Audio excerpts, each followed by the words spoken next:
that the ASEAN conference is on here in Australia. All the Asian nations, or the nations in the Asian region, of which of course we are one, get together to discuss all manner of topics, and one of them they have of course been talking about is climate change. So the Albanese government has put up a $2 billion fund to help these Asian nations go out and set up renewable energy, buy solar panels and wind turbines and all this sort of thing. Now, the problem here is that a lot of these Asian nations, of course, would be customers of our coal, the coal that has been propping up the government surplus. But now we say, here is $2 billion of that surplus for you to go and get renewable energy, or, you know, the bits and pieces you need to create renewable energy, which of course we don't produce any of in this country. We are giving money to Asian nations to go and buy things from other Asian nations that's of no benefit to us. Matt Canavan pointed this out exactly today when he tweeted, "How does Australia benefit from this? We produce almost no renewable energy products in Australia, so we are going to buy solar panels from China and give them to Malaysia. If we instead funded gas pipelines, at least we could make money from selling them gas over time." And as a funny addendum, you also had Thailand this week at ASEAN saying that they don't like the emissions targets that we're putting on our cars because it'll affect their car manufacturing industry. So on one hand, we've got Asian nations saying, you've got to do more about climate change, you know, we're going to sink and all this sort of stuff. Then you've got other Asian nations saying, no, wind it back, we want to sell more cars. The amount of money that our government is throwing around, I mean, $2 billion for this investment fund. It was only in August last year, Penny Wong was in Vietnam, gave out $94.5 million for climate adaptation. In November, Anthony Albanese gave $350 million to the Pacific Climate Infrastructure Financing Partnership.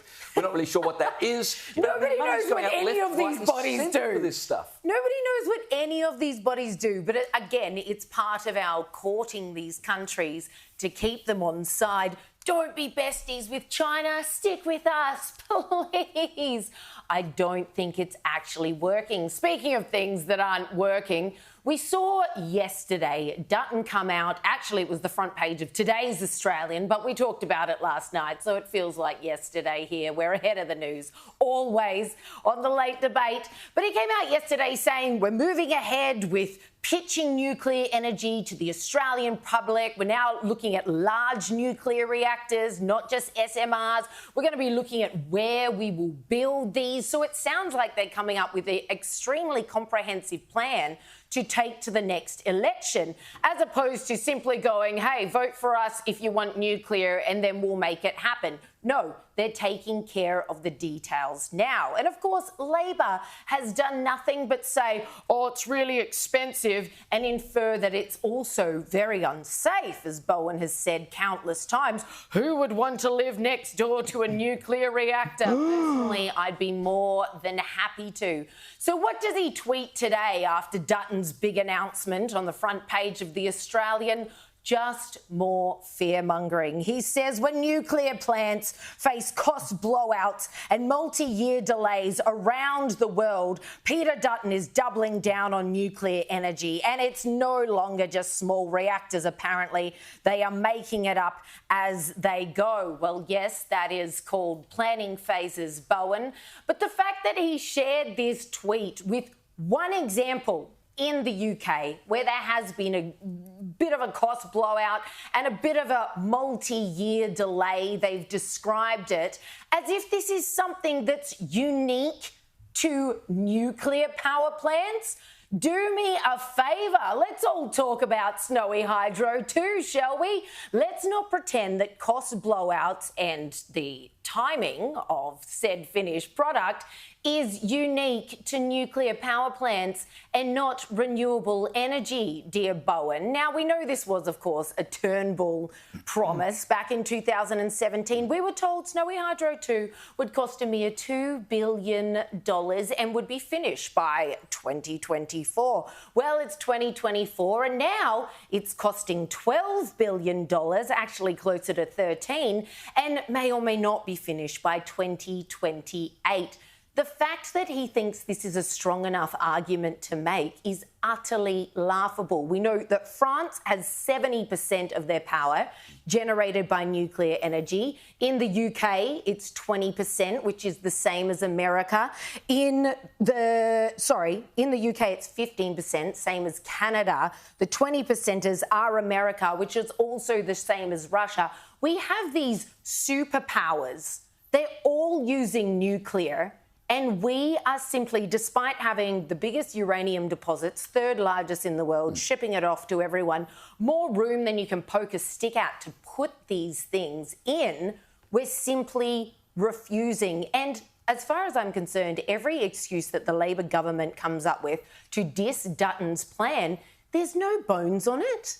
It's just so shallow. The World Nuclear Association reported as of June 2023, there were 57 nuclear reactors being built around the world, 21 in China, 8 in India, 4 in Turkey, 3 in Russia, and the list goes on. We're about the only country that don't seem to be able to do this. The irony is we are so smart, we're going to become a renewable energy superpower, but when it comes to nuclear, the government expect us to believe we're total dunces who could never figure this out. And most of our Western allies at COP28 last year signed on to an agreement that they would triple the use of renewable power by 2050. The US, Canada, France, etc. all said we're going to do this, and we stand out here on our own and say, no, we don't think it's going to work. The Treasurer, Jim Chalmers, again was getting into this nonsense today. Take a look.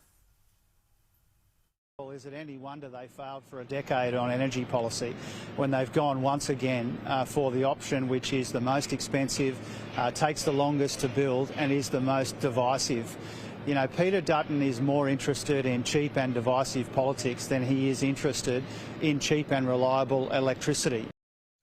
Oh, God, where have I heard that one before? And look, I know I've said it so many times, but if you actually believe that nuclear energy is too expensive, then just unban it, lift the moratorium and let the market decide, because the market ain't going to build anything that it doesn't think is profitable. And by the way, the government already put so much money into renewable energy that there's no reason it couldn't invest it in other forms of energy as well. And it's so laughable hearing Bowen or any other politician say, well, we can't possibly do this style of project because it will be delayed and there will be cost blowouts.